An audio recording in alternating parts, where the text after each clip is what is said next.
Donc bonjour, aujourd'hui une petite vidéo pour parler de la théorie cellulaire et à travers de cet exemple, montrer comment la science se construit grâce à la collaboration de nombreux scientifiques au cours du temps et grâce aussi à l'apparition de controverses.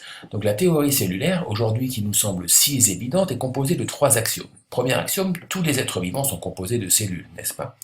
Deuxième axiome, la cellule est l'unité fondamentale de la structure et de l'organisation des êtres vivants, c'est-à-dire que toutes les cellules ont plus ou moins la même structure. Et enfin, toutes les cellules proviennent de cellules préexistantes, c'est-à-dire que toute cellule provient d'une cellule mère. Donc ces trois axiomes ont commencé à se mettre en place dans les années 1678-1700 avec les premiers microscopes. En effet, en Hollande, on invente le microscope et à cette époque, de nombreux scientifiques fabriquent leurs propres microscopes comme Anton van Leeuwenhoek. Et voici donc son microscope de cette époque. On voit qu'il est quand même assez particulier par rapport à ce qu'on connaît aujourd'hui, mais on retrouve ici une lentille, on retrouve ici le porte-objet et on retrouve ici une crémaillère qui permet d'ajuster l'échantillon à observer et voici comment on l'utilisait. Grâce à ce microscope, Van Leeuwenhoek observe pour la première fois ce qu'il appelle des animalcules, qui sont en fait des cellules sanguines, des spermatozoïdes, mais aussi des bactéries. Il est tellement précis qu'il arrive même à observer les noyaux de ces cellules. À la même époque, Robert Hooke, lui aussi, a fabriqué son microscope. Et il observe de l'écorce de liège. Et là, les structures qu'il regarde lui font penser à des cellules de monastères. Le terme de cellule apparaît en biologie en 1665. Enfin, Matthias Schleiden, en 1838, un botaniste qui a observé de très nombreuses plantes, remarque que toutes les plantes qu'il a observées sont composées de cellules. Il est en étroite correspondance avec Theodor Schwann, fameux pour les cellules de Schwann du système nerveux, qui a aussi observé que tous les animaux sont composés de cellules. Il remarque même que le noyau des cellules végétales et le noyau des cellules animales sont très similaires l'un avec l'autre. Et enfin, Theodor Schwann, qui est l'un des premiers embryologistes, montre l'origine cellulaire de la croissance des tissus et des individus, c'est-à-dire que tout individu naît à partir d'une cellule œuf.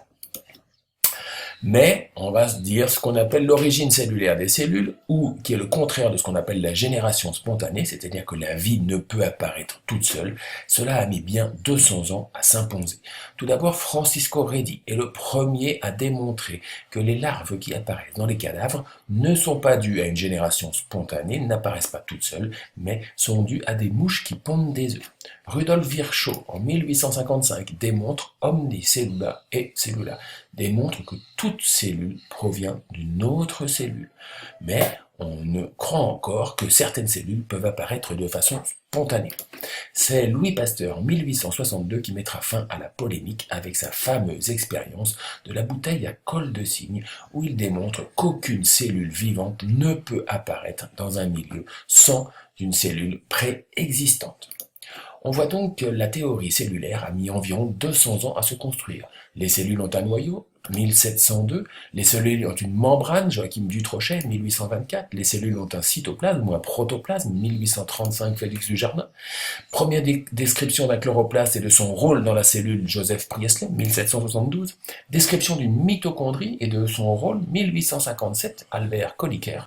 Et enfin, découverte de la nucléine, ce qu'on appellera bientôt l'ADN, 1869, découverte des chromosomes et de leur rôle dans la division cellulaire, Walter Fleming, 1882, et découverte de la structure de l'ADN, Watson et Crick, 1953. On voit donc que toute la connaissance cellulaire que l'on a accumulée se fait grâce à l'amélioration des techniques, en particulier l'amélioration de la microscopie optique, puis du microscope électronique à transmission, puis du microscope électronique à balayage qui nous permet de voir en 3 dimensions. Et aujourd'hui, on peut même observer, grâce à des techniques d'immunofluorescence et de microscopie 3D, les cellules in vivo en train de se déplacer. Par exemple, cette photo-là montre une cellule cancéreuse qui se déplace dans un vaisseau sanguin pour aller fabriquer une métastase. Donc, la science se construit peu à peu un corpus de connaissances grâce à des méthodes spécifiques, rigoureuses, souvent en lien avec l'évolution des techniques, qui donnent souvent lieu à des controverses entre les différents scientifiques, jusqu'à ce qu'une théorie soit acceptée par l'ensemble de la communauté. Le savoir scientifique est donc une construction collective qui se perfectionne au cours du temps et qui a une histoire et qu'il est important de comprendre et de connaître pour pouvoir bien travailler en science. En vous remerciant de votre attention.